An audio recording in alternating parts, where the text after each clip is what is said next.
Baik, bismillah. Alhamdulillah wassalatu wassalamu ala Rasulillah. Amma ba'd. Ini kita akan mengkaji tentang ibadah. Ya. Apa itu ibadah? Jadi ibadah itu dari kata ibadah yang budu. Ya. Ibadah. Bud.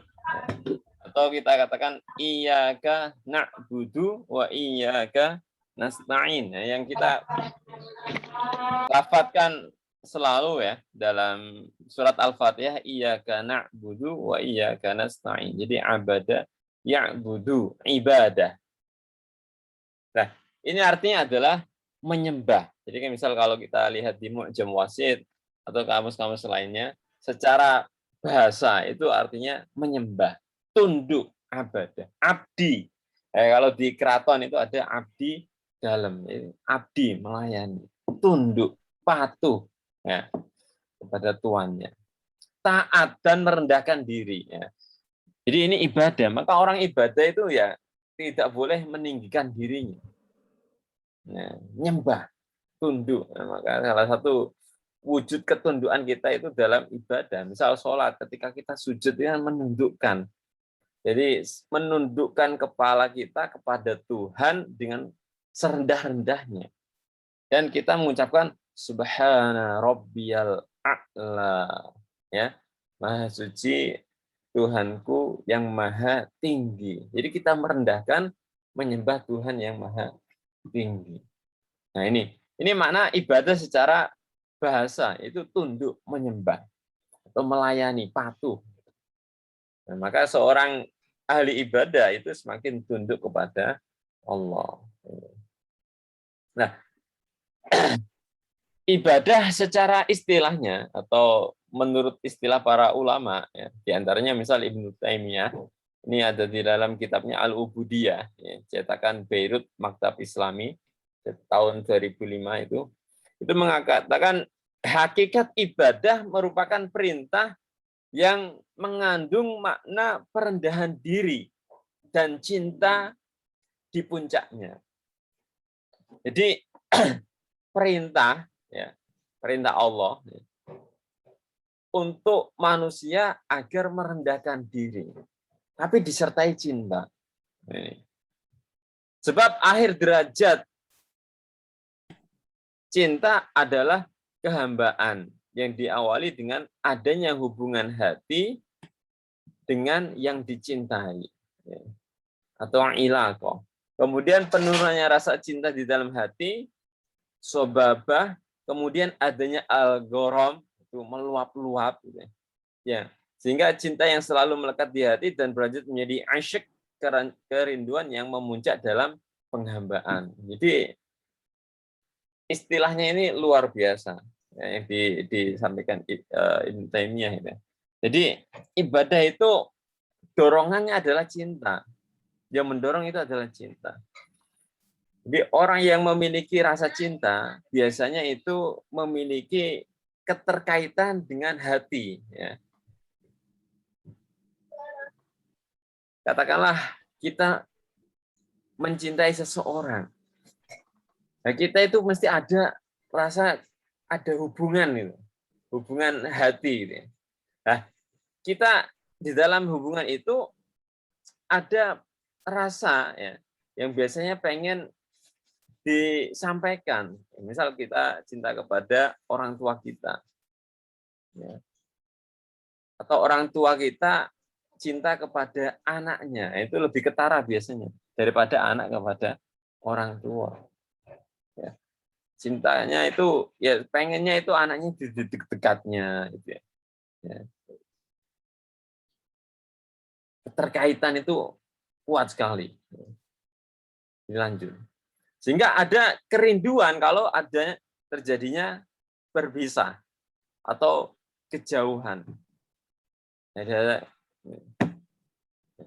Nah, inilah ketika seseorang itu merasakan seperti itu, nah khususnya kalau ini dinisbahkan kepada Tuhan, seorang hamba memiliki kerinduan yang memuncak, ya, maka dia itu akan, dan kecintaan yang tinggi Maka dalam melakukan penghambaan kepada Allah itu semakin bagus ya, bagus.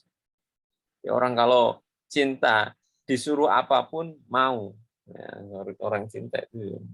Maka Kanjeng Nabi itu seperti itu ya. Ya. Ketika diprotes Sayyidah Aisyah, jadi beliau itu orang yang sudah dijamin surga, orang yang juga diampunkan dosa-dosanya. Ya. Tetapi beliau ketika sholat itu sholatnya panjang-panjang, seakan-akan tawarroto kodamahu, sampai kedua kakinya Rasulullah itu bengkak, saking lamanya berdiri. Dalam riwayat lain, beliau kalau baru satu rokaat yang dibaca itu Al-Baqarah khatam. Dilanjutkan kemudian rokaat kedua Ali Imran dan seterusnya. Maka diprotes Sayyidah Aisyah istrinya, ya. Aqad ghafarallahu laka ma taqaddama min dzambika wa ma ta'akhkhar. Lima tasna' hadza ya Rasulullah.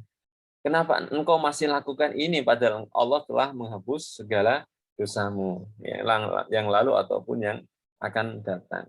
Ya. Maka kata Rasulullah, afala uhibbu an akuna 'abdan syakura. Tidak bolehkah aku mencintai, ya, Tuhanku sehingga aku menjadi hamba yang banyak bersyukur. Jadi seberapapun berat perintah ibadah, ya, kalau dilakukan dengan penuh rasa cinta itu akan ringan. Tetapi ketika seringan apapun ibadah, kalau tidak ada rasa suka, ada senang, berat. Sama pelajaran, seperti pelajaran ya. Teman-teman pelajaran yang paling dibenci apa? Enggak sukai. Disuruh belajar itu ya kayaknya lama banget. Tapi kalau itu yang disenangi, itu berjam-jam pun akan suka. Kenapa? Ada rasa cinta. Nah inilah. Maka di sini Ibnu Taimiyah mengatakan karena itulah ya, seseorang tidak mungkin beribadah dengan adanya rasa benci. Sebab tidak mungkin rasa benci berkumpul dengan cinta dan kepatuhan sehingga tidak ada yang lebih agung dan lebih cintai daripada Allah yang Tuhan yang disembah. Yaitu karena cinta itu tidak akan menyatu dengan kebencian. Nah, ini ibadah. Nah, jadi perbuatan yang didasari dengan cinta. Nah, dalam istilah lain juga adalah kullu af'alin wa aqwalin zahiran wa batinan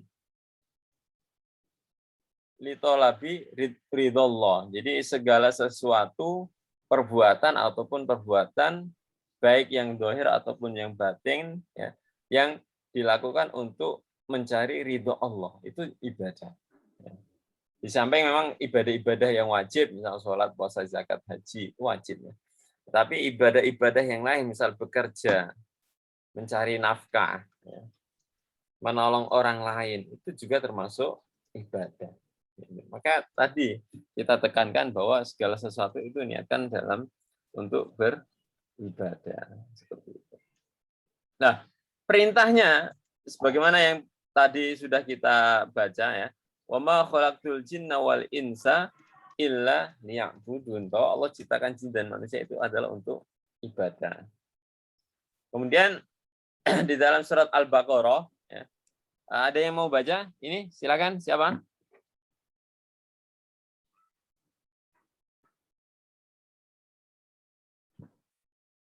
Ayo, siapa yang baca ini? Saya, Pak. Ya, silakan. A'udzu billahi minasyaitonir rajim. يا أيها الناس اعبدوا ربكم الذي خلقكم والذين من قبلكم لعلكم تتقون الذي جعل لكم الأرض فراشا والسماء بناء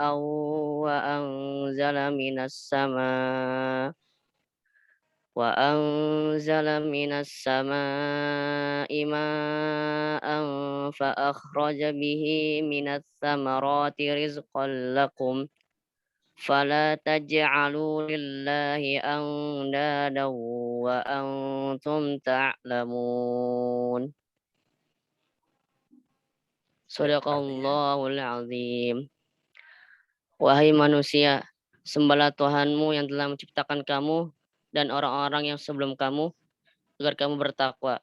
Dialah yang menjadikan bumi sebagai hamparan bagimu dan langit sebagai atap, dan dialah yang menurunkan air hujan dari langit, lalu dia hasilkan dengan hujan itu buah-buahan sebagai rezeki untukmu. Karena itu janganlah kamu mengadakan tandingan-tandingan bagi Allah, padahal kamu mengetahui. Surat Al-Baqarah ayat 21 sampai 22. Baik, tamam. Ahsanta fil qiraah. Ya, terima kasih. Jazakallah. Jadi ya ayuhan nasu, ini seruan pada semua manusia ya. Ya ayuhan nas. Wahai semua manusia, ubudu rabbakum. Nah, ini ya. Ubudu rabbakum. Sembahlah Tuhanmu. Dijelaskan lagi seperti tadi yang kita kaji di dalam ayat lainnya. Alladzi khalaqakum walladzina min qablikum la'allakum tattaqun. Jadi zat yang telah menciptakan kalian dan orang-orang sebelum kalian. Dijelaskan lagi, alladzi ja'ala lakumul arda firasya, dan telah menjadikan tanah sebagai firash. Firash itu tempat tidur, maksudnya ya tempat kalian hidup. Tempat kalian mencari nafkah. Was samaa'a binaa'a, dan jadikan langit sebagai binaa. Ya. Sebagai atapnya. Wa anzala minas sama, memberikan rizki dengan menurunkan hujan. Ma'a. Wa akhraja bihi minas samarati, dengan hujan itu akhraj, mengeluarkan as-samarat, buah-buahan. Rizqan lakum, sebagai rezeki bagi kalian. Fala taj'alu lillahi andada. Maka janganlah kalian menjadikan sekutu bagi Allah. Wa antum ta'lamun, dan kamu mengetahuinya. Ya. Dalam arti Allah yang menciptakan, Allah yang menjadikan hamparan bumi, langit, ya. Ini sebagai rezeki bagi kita semua. Coba bayangkan, ini kalau orang Indonesia itu gampang bayangkan ini. Ja'alalakumul ardo firasya, tanah, hamparan tanah yang luas. Ya. Belum lagi wassama'a binaa, langit yang sebagai atapnya. Wa anzala minas sama'i ma'a. Nah, khususnya ini. Wa anzala minas sama'i ma'a. Allah menurunkan hujan. Di Indonesia itu hujan luar biasa. Ya. Setiap sepanjang tahun itu ada hujan ya. Meskipun ada kemarau. Tapi istilahnya dalam setahun itu hujan berkali-kali turun. Hal ini berbeda kalau di daerah-daerah Arab. Belum lagi fa'akhraja bihi minas samarati. Nah, buah-buahan melimpah ruah di Indonesia yang tidak ada di tempat-tempat lainnya. Apa aja ada di Indonesia sebenarnya. Ya, itu. Nah, maka ini rizqon lakum. Nah, ini menunjukkan kita disuruh berpikir kalau kita itu hidup tidak bisa kalau kita hanya bergantung pada diri kita atau pada manusia. Tetapi semua itu adalah diatur, diberikan oleh Allah Subhanahu wa taala. Lah kok kita mau tidak beribadah kepada Allah? Berarti wa antum ta'lamun. Kalau kamu tahu itu semua, itu adalah karunia Allah, kemudahan yang Allah berikan kepada kita semua. Sejujurnya kita harus beribadah kepada Allah yang telah memberikan kita rezeki, yang memberikan kita segala kemudahan. Nah ini. Jadi ini kita disuruh untuk berpikir dengan logika kita dalam ayat ini. Nah, jadi itu ibadah. Ya, jadi harus dipahami. Nah, di dalam Islam ya, setidaknya ibadah yang mutlak yang harus dipahami itu ya istilahnya dalam rukun Islam itu syahadatain, sholat, puasa, zakat dan haji. Itu. Ya, bisa dipahami ya?